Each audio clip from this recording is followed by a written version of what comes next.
como é a questão do dízimo nas duas igrejas? Tem que dar 10% do seu salário, do que você ganha mensalmente, você tem que dar para a igreja católica ou para a evangélica, para a igreja que você frequenta? É assim? Na nossa, a gente diz assim, é uma questão bem interessante essa, porque os 10% se coloque numa mentalidade agrária, não tem dinheiro. Uhum. Então você separa 10% da colheita, 10% do gado, etc., e leva para o templo de Jerusalém para a sustentação do culto ali. No Novo Testamento, o cristão deveria, inclusive, ser mais generoso do que isso. Porque, além de ajudar com essa quantia, nós temos que fazer obra de caridade, nós temos que fazer um monte de coisa. Sim. Que os judeus não eram obrigados a fazer, nós fomos. Então, na Igreja Católica não há a estipulação de um valor. O que nós dizemos é o seguinte: você vai aí na sua consciência, analisa com Deus o quanto você pode contribuir com a Igreja para a sustentação do culto divino. E é toda missa, né? Na Igreja Evangélica é todo culto, mas toda missa a pessoa tem que doar? Não, você tem um momento das ofertas. Mas toda missa que ela vai, se ela vai todos os dias ou se ela vai 2 vezes por semana, não, 2 vezes por mês?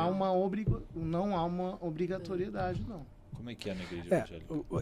Eu amo dízimo, de verdade, eu amo dízimo, amo oferta, porque para mim é totalmente espiritual. Jesus, ele fala mais de finanças do que salvação.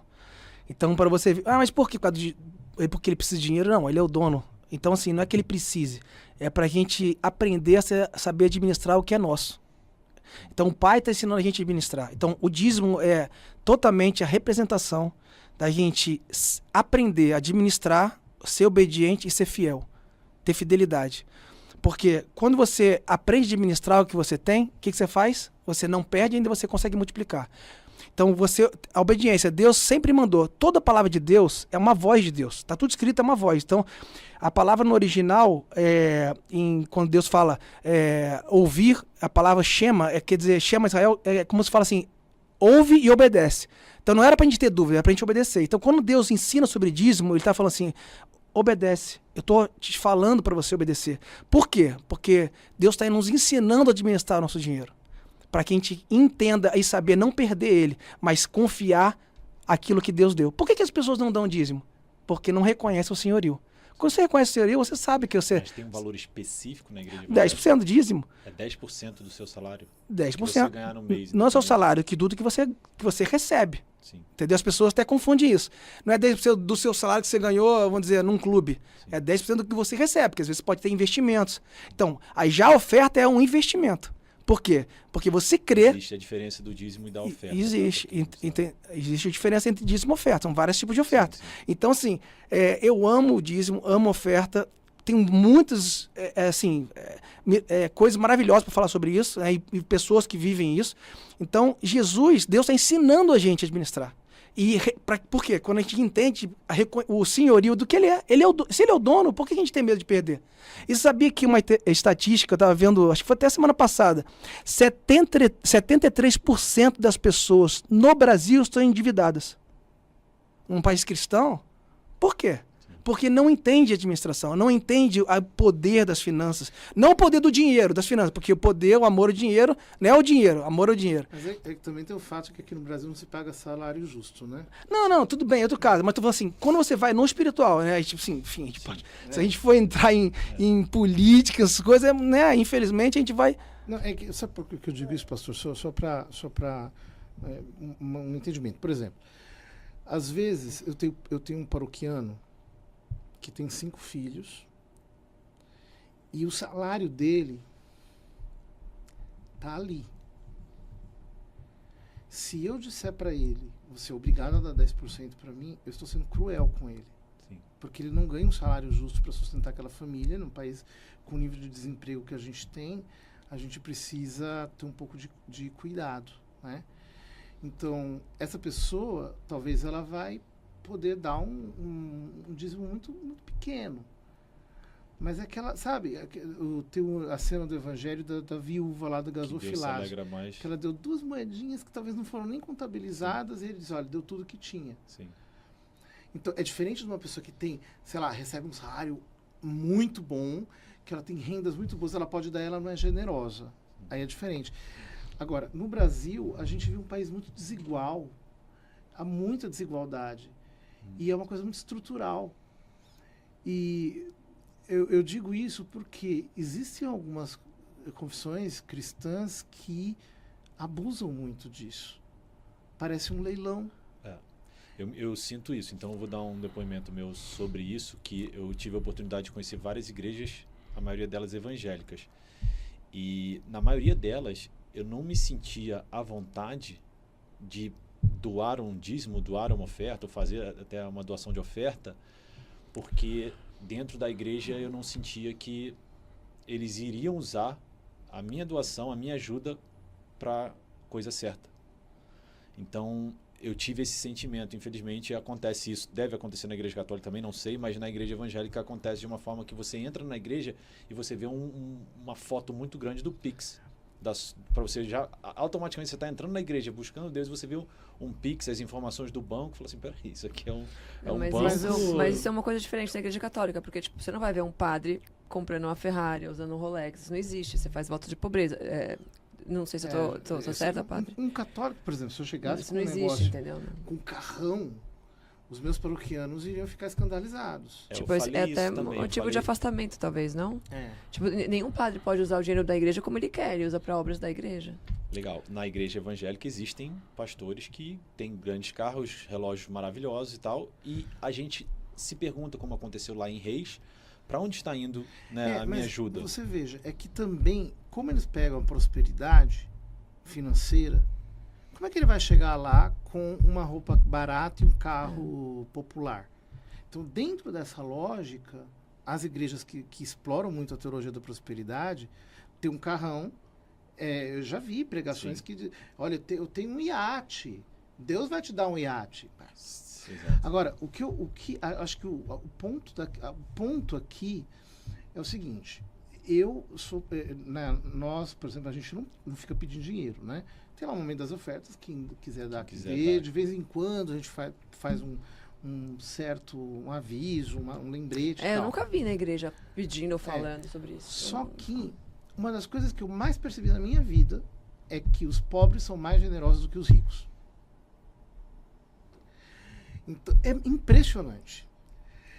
Se eu preciso fazer, por exemplo, uma capela, é muito mais fácil que um pobre dê, às vezes, numa situação um pouco mais difícil, do que um rico chegar lá e falar assim, padre, olha, eu estou te dando 100 mil reais para o senhor fazer essa capela. Isso é muito raro. Acho que é muito do pecado da idolatria, né? Que a gente falou aqui, que o ser humano acaba idolatrando dinheiro, né? Mas não é bem isso só. É porque é o seguinte, se eu prego que você tem que ter, qual é o sentido que tenho? O cristianismo é o contrário, eu tenho que doar, dar, eu tenho que me dar, me oferecer. É outra coisa. Mas é muito. É porque a teoria da prosperidade e muitas coisas foram deturpando muitas coisas ao longo dos anos da palavra de Deus. Mas quando você entende o que está escrito, é o que está escrito. Então, não é porque eu tenho, se eu tenho, eu vou dar, se eu não tenho, eu não vou dar. Não é por. E outra coisa, Deus, a promessa dele é que ele supriria todas as nossas necessidades. Então, não é porque se eu tenho ou não tenho, é por fé. Então, a partir do momento que eu entro no racional, eu não entro na fé. Porque a fé não tem como... O racional ele não pode mandar na fé. Porque eu falei desde o começo que o propósito ele tem que sempre ser maior que qualquer coisa que você pense, humanamente falando. Então, usufruir das coisas, você ter um carro, ter um relógio, então, senão a gente vai pegar assim. Então, se você é um homem de Deus, tem que ser pobre. Porque você tem que doar tudo. E não é bem por aí. A gente tem que... Pra nós é assim. Então, mas... Pra nós é então, assim. O que a gente pensa não é assim. A gente crê que... Você não afasta um pouco a pessoa que quer doar? Eu tô lá, vou na igreja. E tem um coração aberto ali, eu vi uma palavra maravilhosa. E aí chega o pastor com um Rolex de 400 mil e um Porsche. Você não acha que você não acha que isso daí vai afastar a pessoa que está ali de coração aberto querendo ajudar a igreja? Será que se eu doar aqui 5 mil, 10 mil, 500 reais, 50 reais, o que for, ele vai usar da forma correta? Então... Você não se questiona aí? Ou assim, se atrair vai ser pelo motivo errado, que vai ser, eu também quero um Porsche. Entendi. Mas assim, um dia todos nós vamos chegar diante de Deus.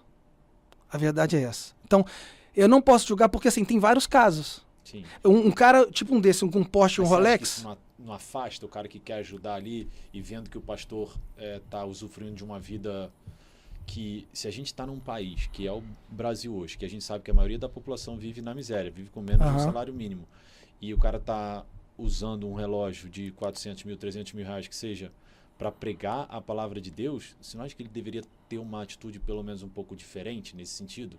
Porque eu vi isso aí ninguém me contou. Eu fui a igrejas que eles tinham relógios mais caros do que um carro, mais caro do que um apartamento. Então, dependendo, cada caso é um caso.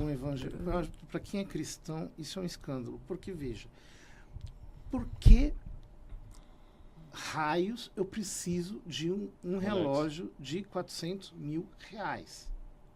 Para quê? Para ostentar? Um carro de 1 milhão. Para que é muito anticristão isso. Cara, não tem como ser cristão. Tá, eu posso ter um carro bom. Se eu tenho que fazer muitas viagens, etc. Né? Eu posso ter um carro bom. Mas por que eu tenho que ter um carro de 1 milhão de reais? Porque, na verdade, o relógio, né, nesse caso simbólico que a gente vê o pastor ali, eu acho que ele está ostentando uma vida de se prosperar. E quando você está ali de coração aberto, como acontece lá em Reis, que as pessoas vão doar, né, vão fazer as ofertas das ovelhas, e os filhos de Jacó, se não me engano, de quem lá em Reis, que não usam as ofertas da forma certa. Isso é 1 Samuel, os filhos de Eli. Filhos de Eli. Exato. E eles não usam da forma certa. Eu sinto um pouco disso na igreja evangélica. Quando você está de coração aberto ali, se ouviu uma palavra maravilhosa, você quer doar, eu não sei de fato se aquele meu dinheiro vai para o lugar certo. Então eu automaticamente me afasto dessa igreja. E não sou só eu. Eu tenho certeza que se eu tenho esse tipo de pensamento, muitas pessoas têm. Entendeu? Mas então, a gente tem que fazer o que está escrito. Aquilo que o outro vai fazer com aquilo que ele tem que fazer é ele com Deus. Você está entendendo? E outra coisa, por exemplo, às vezes o valor para você às vezes um carro BMW para você é um carro normal. Mas talvez para uma pessoa que é uma condição mais financeira mais baixa, vai ser assim, o maior carro do mundo. Então, mas às vezes para um bilionário vai ser um carro simples, porque tem vários tipos de relógio. É a posição do pastor em si. Ele está falando ali da palavra de Deus e ele está ostentando um valor que, assim, ele podia usar aqueles 400 mil de relógio e doar para a causa que ele está me pedindo. Ele está me pedindo uma causa na área. Depende de cada caso. O que o pastor está falando. Por exemplo, vou pegar aqui um caso simples. Digamos assim, que o fulano ele é tipo CEO de uma multinacional extraordinária no Brasil, e ele precisa utilizar coisas desse nível porque a empresa exige isso dele. Então aquela posição exige exatamente isso. Isso é uma coisa. Tem essa posição? Agora, um pastor eu já acho que é diferente. Aí eu acho que um pastor, por exemplo, um padre, alguma coisa assim, eu acho que é diferente, porque, por exemplo, eu tenho um bom celular, né? Tudo bem que levaram o meu anterior, mas eu tenho um bom celular. Que, em geral, é um celular melhor do que o que as pessoas por aí têm. Só que, assim, eu uso meu celular para pregar, para atender. É sua ferramenta de trabalho. É minha ferramenta de trabalho. Então, as pessoas entendem isso. Sim. Porque não é uma coisa absurda. Sim. Agora, existem coisas que são exorbitantes. Por exemplo, chegar alguém, um pregador, usando, sei lá, uma roupa caríssima, com a marca ostentada aqui para dizer que ele é gostosão, é que, pelo amor de Deus, ao invés de aproximar dessa figura, eu me afasto. Eu, como cristão, né, que estou ali. Então, se eu vejo isso, ao invés de eu doar, eu vou falar, pô, eu não sei se esse meu dinheiro vai para o lugar certo. Então, eu sei que outras pessoas pensam dessa forma. Eu entendo que a questão mais assim, um CEO de uma empresa, ele deve ter e tal. Sim. Agora, um pastor, eu não vejo ele que... Mas também tem outro ponto, assim, se eu estou numa igreja, eu estou buscando a Deus, certo? Vamos fingir que eu seja protestante. Se eu estou buscando a Deus, eu estou buscando respostas do mundo espiritual. Então, o que uma pessoa que ostenta uma vida material muito farta tem a me acrescentar espiritualmente falando? Eu não veria sentido nisso, entendeu? Olha uma coisa muito legal. Deus é geracional, ok? Então, desde o começo, Deus é geracional. Até o Pai Nosso é geracional. É uma coisa Pai Nosso. Tudo é um corpo. Então, para mim, nós somos o mesmo corpo aqui. Estamos tudo junto. Agora, eu sou pastor. E eu fui pastor em várias nações, em vários lugares, vários clubes que eu já trabalhei. Você me conhece. E eu tinha salários muito, muito bons, muito altos, nesses lugares que eu passei. Sim, legal, então é o seguinte, Você Eu deixei de ser sua pastor. renda de outra forma, não É, só como pastor. então assim, eu deixei de ser pastor? Não deixei de ser pastor. Eu era pastor, fazia o meu melhor dentro dos princípios Legal, de Deus, como homem de um Deus, ponto de vista. e eu era geracional sobre aqueles que precisavam. Então assim, eu A sua renda não vinha eu da precisaria igreja ser especificamente. um pastor, não ter nada ou deixar do meu emprego para poder mostrar que eu sou espiritual? Sim. Não, é o que eu te falei, Jesus ele foi quanto espiritual mostrando sobre finança. É como você vai usar isso. Então assim, eu concordo que tem muitas pessoas que usam isso. E Concordo exageram. isso. Exageram. Sim. Entende tudo, de tudo. Mas a gente não pode levar isso como um padrão. Sim. Se você para você ser espiritual, você não pode ter uma situação financeira boa. Não é viver não ter, bem como do melhor. você gasta o seu Ostentar isso. dinheiro. Né? Não, É aí tudo ostentar, bem. você Mas aí não é a gente que vai julgar. Você tá entendendo? Se ele tá fazendo coisa errada com aquilo, de uma posição que ele Não tem. é questão de julgamento, é questão porque essa pessoa pode me ensinar algo espiritualmente elevado, se ela dá tanto valor para as coisas do Eu acho que mundo. no sentido, ela até Entendeu? pode, às vezes, ela, como eu fui, assim, Aham. o pastor tinha o dom da palavra. Esse pastor que, alguns desses, mas assim, super famoso na internet, ele tinha o dom da palavra. A palavra dele era maravilhosa. Só que acabava o culto, ele parecia outra pessoa. Então, então é o que eu te falo. falei assim, Mas não pode ser um como assim modelo. Esse cara que tava lá tá falando outra coisa pra mim. É que assim, eu tô tentando pensar, claro, eu sou católica, eu tô pensando nos padres, né? Esses padres, Aham. pastores, eu fico pensando nos grandes padres hoje que nós temos no Brasil, que inclusive, por exemplo, o padre Paulo Ricardo, que tem uma plataforma que tem, sei lá, milhares de assinaturas, ele com certeza tem uma renda absurda, só que eu não consigo imaginar ele comprando um Rolex, entendeu? Assim, é impossível. Imagina, o dia que isso acontecer, acho que, tipo, não sei, tem uma crise gigante no catolicismo no Brasil. O que ele faz? Ele pega todo esse dinheiro e reverte a obras. Assim como outros padres, não sei. E tem uma vida justa. Uma vida justa, sim. Então, Porque eu depende acho de cada É um. o que o Rodrigo falou. A fonte de renda, quando vem do pastor de outra área, ele Mas é isso trabalha que eu tô em falando, o outra padre área, Paulo Ricardo, a fonte de renda dele vem da plataforma que exclusivamente disso. Então, assim como tem, enfim, tem outros padres também que têm uma vida no mundo das artes, não sei. sim.